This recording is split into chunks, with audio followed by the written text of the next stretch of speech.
starts with Mr. Greg Dickerson. How you doing, sir? Doing great, Michael. Good to see you. Nice to see you as well. So I remember, what was it, about a year ago, maybe 14 months ago, you actually got a chance to interview Grant Cardone. You and him run in some of the same circles, have some of the same friends. So that was a great interview. If people don't know what it is, I'll find the link and put it below, but go ahead.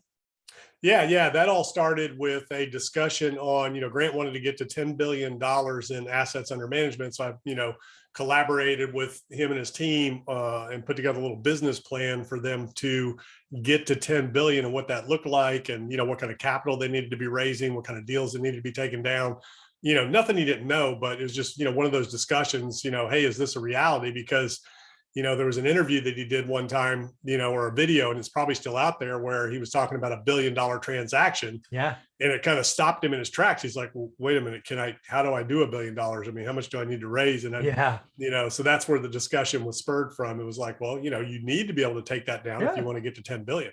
Yeah, no, absolutely. I think he closed at the end of December, $978 million deal. For the year? No, there was one transaction. It was like 4, maybe 5 apartments in Fort Lauderdale or somewhere. Again, I don't know. I was following on social media, but it sounds like he may have done the deal. So pretty cool. Yeah, it was a multi-property portfolio acquisition. I can't remember what the total dollar amount was, but yeah, it's the biggest deal of his career so far. Very cool. It's fun to see, again, you interviewed him 12, 14 months ago, whatever it was, to see that now come out. So it's amazing having you be a part of this channel. So I appreciate you for that. Yeah, absolutely. What I wanted to ask you about is, so he just bought this nice new pad in Florida. And as you may recall, he left California kind of like with the big middle finger, like, I'm never coming back. Taxes are too high, blah, blah, blah. Well, it turns out he really likes the weather, and he just dropped $40 million on a beach house in Malibu, California. Did you hear about this? No, I didn't know about that, and I know he relocated his business. So I think he left California from a business and, headquarters standpoint, but he still goes back to the West Coast a lot and rents and things like that. So I think he's been hunting for a while, waiting for the right property to show up after he sold his house, which, is what he took the profits from and reinvested in multifamily. And that kind of helped him grow and scale there. Selling his house that he had, I think it was in Malibu, I think it was in Malibu. The first one he sold made 40 million on or something, or it was $40 million house. Yeah, he made 8 figures. I remember that. I don't remember if it was 20 or 30 or whatever. Yeah, it was a $40 million house, but he made like, I think he made like 8 or 10 million off of it. And exactly. Ended up, and he had in that video we were talking about, and he did the other day, we'll get into with Robert Kiyosaki. I can't remember if it was in that video or he was talking to somebody else. The guy that he sold that house to, keeps giving him a hard time, saying, man, you sold it too cheap. It's worth twice as much now. And Grant's like, dude, I took that money that I made on that, and I've got $4 billion worth of real estate now. Exactly. I won. Yeah. What I wanted to talk about here is, I've actually found an article from the Wall Street Journal that has a bunch of pictures. So I think it's fun to look at what $40 million will buy you. But really want to talk about the whole idea. Not much in Malibu. That's like a little shanty. Well, we'll see in a minute, because it's pretty nice. Yeah. But the whole idea was, I wanted to really have that conversation about he's pretty big in don't buy your house, don't buy a home, rent, build your stake. And now he's out buying a home. We actually covered that in the Wall Street Journal article. But I think it's an important conversation. You brought up a video I haven't seen yet against Grant and Robert Kiyosaki, basically, where Robert was like tense with him. Why don't you talk about that before we look at what $40 million will buy you? Yeah, they brought Grant Cardone on their channel, 4 weeks ago. So if you go look at the Rich Dad YouTube channel, you'll see the interview, about 3 or 4 weeks ago with Grant, Robert Kiyosaki and Kim Kiyosaki. And they were just talking about real estate, how you get started, and, what advice Grant has for people getting started. And Grant's like, go buy a deal like I just bought, this $270 million deal behind me, start out with 250 units and things like that. And Robert Kiyosaki got a little annoyed with him and said that he was disrespecting his audience because they're trying to help people get started. He said, people can't start at your level. They can't start with 250. And Grant's argument was, sure you can. If you partner with people like me or other people, you can start out at 250. Now, here's the thing. So, Robert Kiyosaki and Rich Dad Poor Dad was the catalyst that launched my investment business, entrepreneurial investment career. Without reading that book, I don't know that I would have done what I was able to do, especially as fast. And again, I wanted to be Rich Dad, build businesses to invest, to create cash flow, to invest in other assets, grow and scale from there. What's interesting is, Robert Kiyosaki still doesn't have the rich dad mentality, because he and Kim talked the whole time, and one of the conversations they had was, well, how do you even manage a property, once you grow and scale? And Kim's philosophy and Robert's philosophy is, if you don't do it yourself, if you don't self-manage yourself, you can't learn the business. The only way to grow, the only way to really, be successful is you have to actually do it yourself to learn, the ropes. And what's interesting, what Grant talked about a little bit was, obviously third-party property management. When you buy a bigger asset, the management's built in, it's already there. And, they disagreed on that front. And, I'm going to have to say that I think, Robert and Kim are very old school from the standpoint of what they teach and the philosophies of how to get started. And it's great for some people, because there's a lot of people that want to be hands-on. They want to do everything themselves. But if you want to grow and scale, and if you want to do bigger assets, you absolutely do not want to manage yourself. And that, what they are saying and teaching, is actually wrong. And it's actually old school, and even now, they're partnered with Ken McElroy, and they're doing, bigger deals and stuff. And, Ken, he may have his own property management division, but it's a separate, kind of entity, kind of a company thing. But to tell people that you have to absolutely manage property yourself so you can learn and understand this, that, and the other, and that's just wrong. What you want to do is you want to manage the asset, you want to manage the managers, you want to leverage if you want to grow and scale.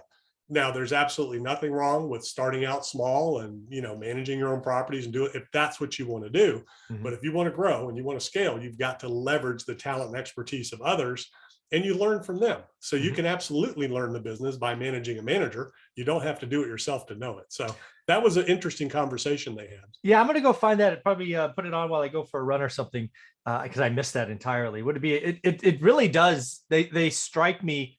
It strikes me as probably it had to be a tense conversation, just knowing where both parties come from, right? And both their talk tracks. So you're right. One is more, hey, we're focused on mom and pop, and this one is focused on being a money magnet and, doing bigger things. So that's going to be an interesting conversation. And, Robert Kiyosaki's made more money on his business, his educational business, than he has investing in property. So he's not really a sophisticated real estate investor or developer by any means. Yeah. They've done well, but they're very limited in their understanding and their expertise. Grant's on a whole different level. And, Robert's point was, hey, this is my audience. I want you to educate my audience. That's fair. To how they can get started. And Grant's like, look, man, this is how I started. This is what I did. I started with, 12 units, 30 units, or whatever it was, 30-unit building. And then, I grew and scaled from there. And I'm just telling you, and I would agree, and this is what I tell a lot of people, he could have skipped all of that early stuff and just started big, because there is capital out there. If you know how to, understand, the opportunities, where to find the properties, how to raise the capital, how to bring other people to the table to get these bigger deals done. You need somebody that can, guarantee the loan. You need, the capital to take it down, the down payment. But at the end of the day, bigger loans are easier to do, because the banks want to put their money in those types of assets. And, they'll do all of the underwriting and the evaluation for you to make sure that the deal works. So it's just a different game. And same thing here, if I would have known now what I know now back when I got started, I could have easily, done 10 times more than what I did. I just didn't know. And neither did Grant when he started. Now he's realizing it, going, man, he's finally starting to do the bigger deals now, Yeah. It's so interesting because, again, Rich Dad, Poor Dad, we've talked about this, I don't know, a dozen times. You read it, want to be Rich Dad. I still sit here, having spoken to you for probably 2.5 years. I still am Robert and Kim, right? I still have that mindset. I still have that go take my thing, manage my thing. And it's fun. And that's okay. There's nothing wrong with it. The thing that really struck me was, Robert wasn't being fair to, Grant in terms of the business model. Grant was just talking about what he did and how it works. Yeah. And that, yes, you can absolutely start big. Yeah. And then, Robert was right as well. There's nothing, there's nothing wrong with starting small, duplexes, sixplexes. Yeah. I think that's what they teach, because there's a lot of people out there that there's just no way they can start at 250 units. They just can't. Right. So, but what they can do is a house or a duplex or a quad or, something like that. And that's great as well. But it was really funny. Yeah. He just jumped right in and said, Grant, you're disrespecting my audience. They can't do what you're doing. That's amazing. Well, hey, I want to show you this because I just thought it was fun giving you and Grant running the same circles. I found this picture, and this is what 40 million buys you in, I guess, on Carbon Beach. So it's a 9,000 square foot pad. It looks, it's even got grass on the side, which I'm sure is not pretty hard to grow. And I guess it's elevated. Yeah. And I was just kidding, by the way, about a $40 Yeah. million shanty. You know, if you have 10 to 40 million in Malibu, you can do pretty good. Yeah, you can do pretty good. Absolutely. So I guess what else? So again, some pictures here. What I wanted to talk about is he first saw this, I guess, after he was decompressing from Undercover Billionaire. I guess the show put him in on Malibu Beach to like decompress after filming that 90 days. Have you ever seen Undercover Billionaire? Yes, I have. I've seen, I haven't watched all of his episode, but I saw the first initial one, and yeah, it's a neat show. It's very interesting. Yeah.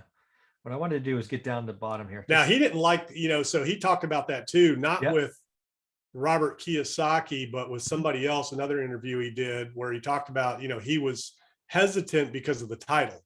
You know, because he's not a billionaire, and he wasn't, you know, at the time when he did the show, and it's Undercover Billionaire, and they're like, don't worry about it. You know, it's good anyways. And, you know, even now with the assets under management and all his company stuff, he still is not, you know, he still does not have a net worth over $1 billion. Yeah. So here's back to the real estate. What does he own? Here we go. So he sold his LA home for 18 million. He left because of California's tax policy, obviously. He actually owned Lionel Richie's house. That was, I didn't know that. And he just dropped 28 million on a Miami home. That's the, what is it? Hilfiger? Yeah. Tommy Hilfiger's pad.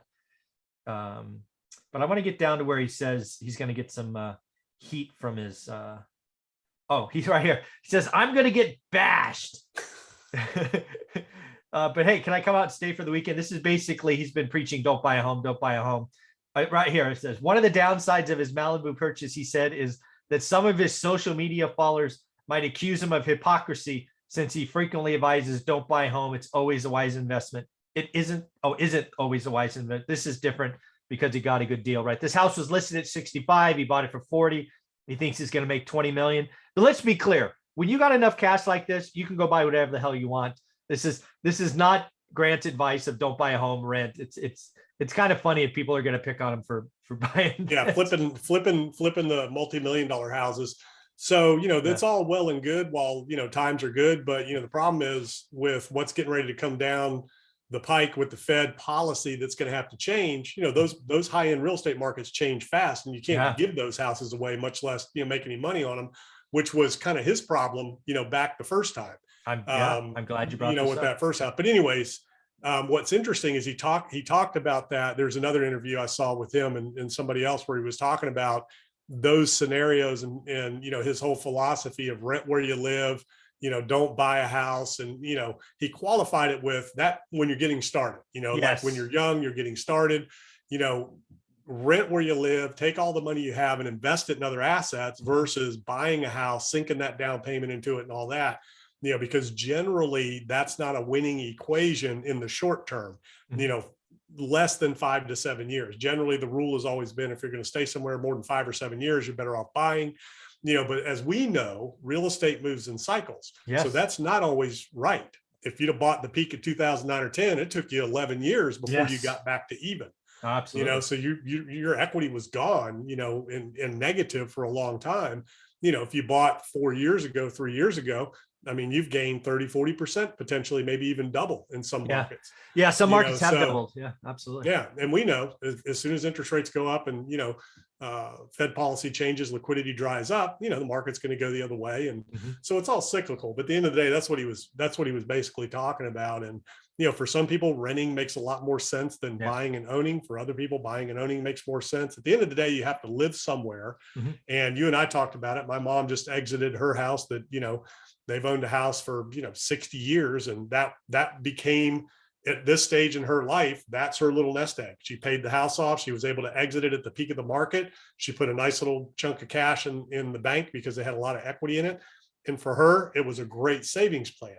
Now, if you go back and do the math of what they put down, what they spent on it, taxes, insurance, maintenance, you know, all of that, and then subtracted a rent delta that they would have paid in rent, you know, and taken that extra money and reinvested it, they would have done better by renting, you know, but it was a forced savings plan. So, you know, it worked out really well. And her parents before them, same thing. They owned the house, they owned it outright, ended up, you know, selling it for 10x what they bought it for, you know. But those deltas are getting less and less as time goes on. Yeah. Like her parents bought their house for, I don't know, 10,000, 20,000 and sold it for, 200, something like that after 60 or 70 years. Well, yeah. My parents had owned houses for 60 or 70 years and wasn't quite that good. Yeah, we're going to talk about the Fed in the next episode because there's definitely some questions that I want to ask you about that. But when we close out this grant conversation, I think there's a couple of things trying to tie it back to my audience. One of the things that I'm now starting to appreciate that I never even knew was a thing was house hacking. I've on my channel, I have a couple of experts who house hack, like literally roommates, right? They're in their 20s and they actually have roommates. They can live for free. Other experts I have on the channel house hack fourplexes and duplexes.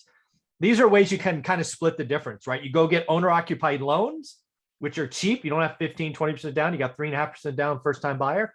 And then you have tenants or roommates, depending on how you want to look at it, that help sort of carry the mortgage. So I think there's a way you split the middle if that's where you are in your life. So yeah, house hacking can be done with mixed use where you have commercial and multifamily. Maybe it's residential above, commercial below. Yeah. You can still, house hack that. There's VA loans that you can house hack, multifamily properties with, as long as it's under 5 units. From a commercial standpoint, you can commercial hack where you build a strip center and your business is in one of them and you rent the rest of them out, all those types of things. But yeah, hacking has been around for a long time. It's just one of those little buzzwords, new terms that's come around recently. And now with Airbnb, and the ADUs like you're doing, when you have your main house and you rent something out in the backyard, or I've done it with, I had a horse farm and, we had a barn with an apartment above it. And, when there wasn't like a groom or somebody staying in it, we'd rent it out, so you can house hack a horse farm. I mean, you can house hack all kinds of things. Yeah, it's great stuff. I appreciate this conversation. How can people find you? Yeah, gregdickerson.com. That's where all my info is. YouTube podcast. Go check it out. Very cool. Thank you very much, bud.